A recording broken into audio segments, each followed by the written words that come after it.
What we'd like to do is build a library that's sort of at the Boston Public Library or San Francisco Public Library class library, available to anybody, anywhere, ever, forever, for free. That's our idea. And that's about a 10 million volume project.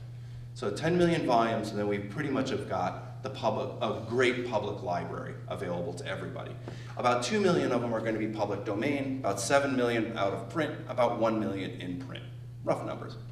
But we've got the 2 million, I think, in pretty good control. The out of print is what we're starting to work on now, and their rights issues. So we started digitizing books we did about 150,000 during this Obama jobs era.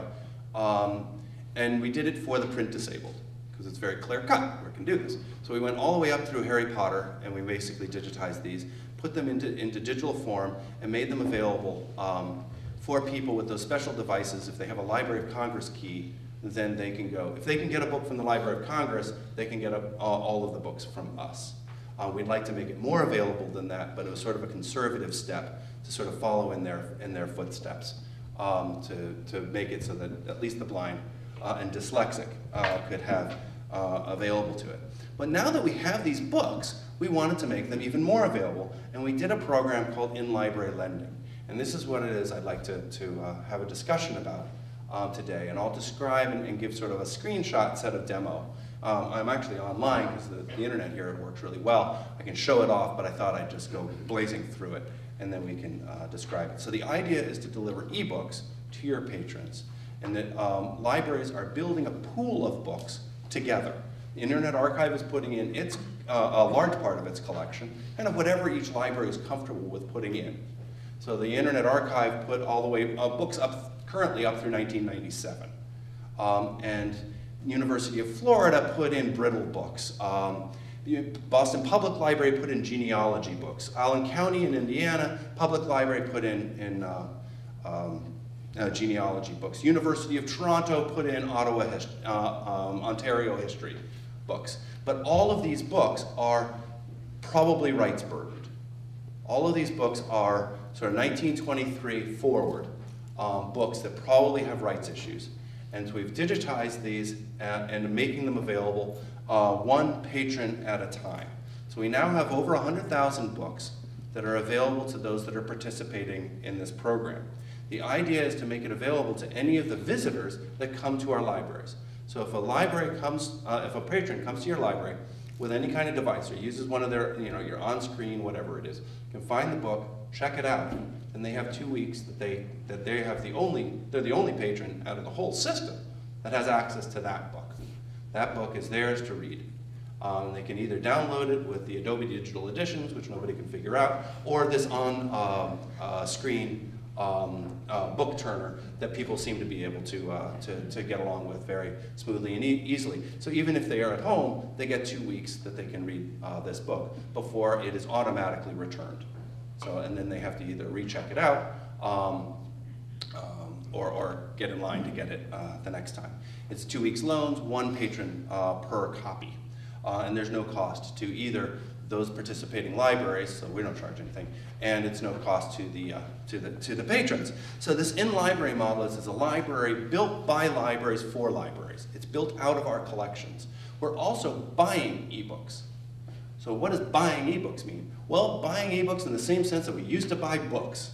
We buy a book, we hold on to it forever, and we can loan it out, one patron at a time. So if we buy 100 ebooks, then we actually own the digital version in such a way that we can loan it out. It's a little old-fashioned, it's a little clunky, sort of what I was mentioning before, because you say, well, once I have a digital copy, can I give it to everybody? Well, yeah, that would be nice, but it's not emulating the past in a way that we think is going to work very well, at least at this stage of the development. So the idea is to buy things and lend it out. So we're now buying books, and we're getting okay from fringe publishers, but we're not getting much traction from the big publishers yet, because they're just still so used to licensing things and going through just a few distribution outlets that it's really unfamiliar to them to figure out how to sell something. It seems a little odd, right? Here we are in the heart of capitalism. We say, hi, I've got my checkbook out, I'd like to buy a book from you. You're a publisher, you sell books. Yeah, I sell books. Okay, I want to buy one from you. And they sort of, oh, I don't know how to do that. It's like, what do you mean you don't know how to do that? You're a publisher. It's capitalism. You set a price. If I agree to it, you sell it to me. And then it's covered under copyright law. And this is still a little clunky. But it's starting to happen. We've got a few publishers. I think MIT Press is just giving us their first. We have Smashwords. We've got, but it's just a few titles. So at least in that area, I'd say we're still in technology demo land. Let me show a little bit of how this works. So if one were to go to Open Library, and I'm going to show some of the next steps is how to integrate it better with your catalogs. So that's not quite there yet. But if you walk into, I think, the Milpitas Public Library, if we sit down in one of these terminals, right, should work, then you can go to openlibrary.org and pull up this website that has one web page for every book ever published. At least that's the idea. We've gotten lots of library catalogs from other libraries to merge them together to build kind of a Wikipedia of books. It's a wiki editable environment to try to build a good library catalog. And there hasn't been much graffiti or sort of bad metadata. Actually, it's often a lot of the authors themselves are coming back and making sure their books are referenced well. Lots of people are uploading covers and other things to build sort of this participatory library catalog, and it's going fairly well. The participants in the first phase of the in-library lending program that launched in February, on February 22nd, there are 150 libraries, or 150 locations. And some of them are, you know, like there's Boston Public Library that brings all of their branches on board. The San Francisco Public Library that brought all of their branches on board. The Peninsula Library System is all on board. University of Florida, University of Toronto, University of Alberta, anyway, a bunch of libraries have been doing this first era of the program.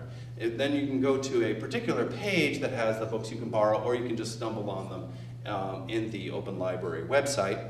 If you were to click on one, you'd go and see, okay, here's this cool book, but it says here the ebook has been checked out, if you see under the borrow. So you can read it, Daisy, but it's locked.